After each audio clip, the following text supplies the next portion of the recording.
Here's the next one. Take joy in the work. I couldn't wait to get here today to share my story one more time.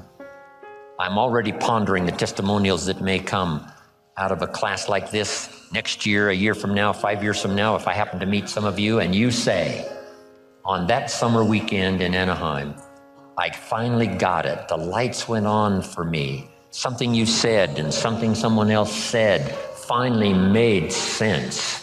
And I hooked it together, and here's what's happened. That's going to be extraordinary.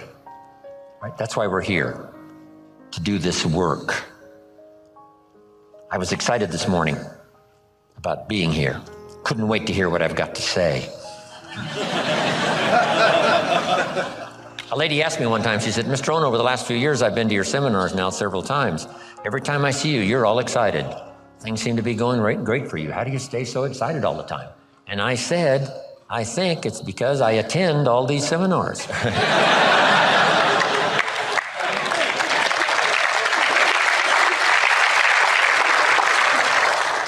Because make this note now, because it's very valuable. If you struggle to make something clear for someone else, it helps to make it more clear for you.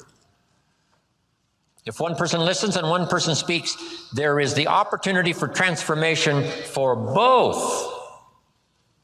The listener to be enlightened, to see something he never saw before, but the speaker to be better educated on how to present it by struggling with the language. Words are clumsy sometimes when you try to express what's going on in your head, let alone your heart and spirit. But the more you struggle to make it clear, the clearer it gets for you, so that both the listener could be transformed by what he hears, and the speaker could be transformed by the exercise of speaking, trying to make it clear. We're going to talk later about communication. It's almost a godlike quality, communicating, inspiring other people with your language. Now, here's the last part, and I'm finished, and we're going to take then about a 10, 12-minute break, maybe 11 minutes.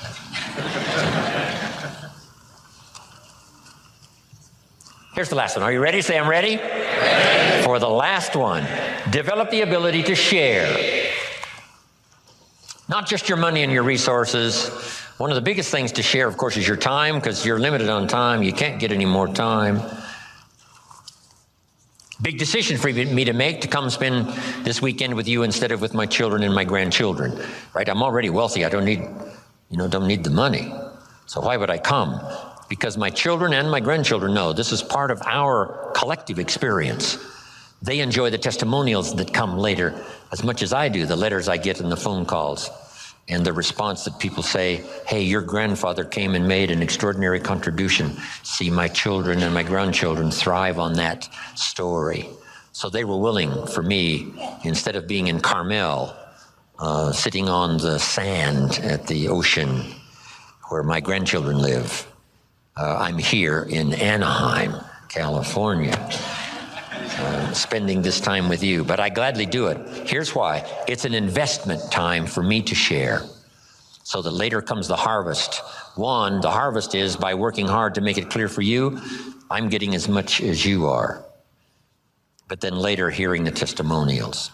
So I'm asking you to do the same in every format possible, whether you're asked to do training, whether you're asked to do teaching, whether you're asked to make a speech, always say yes, to the best of your ability, so that you'll have one more time to share, one more time to help somebody lift themselves from poverty to success, from doubt to faith, from illness to health, from skepticism to belief.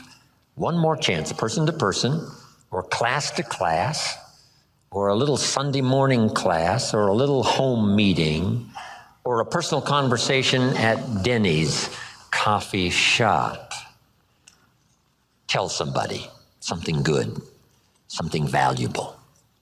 The payoff for you is in the attempt and the learning experience. And then the payoff later is to get someone's testimonial that's got your name included.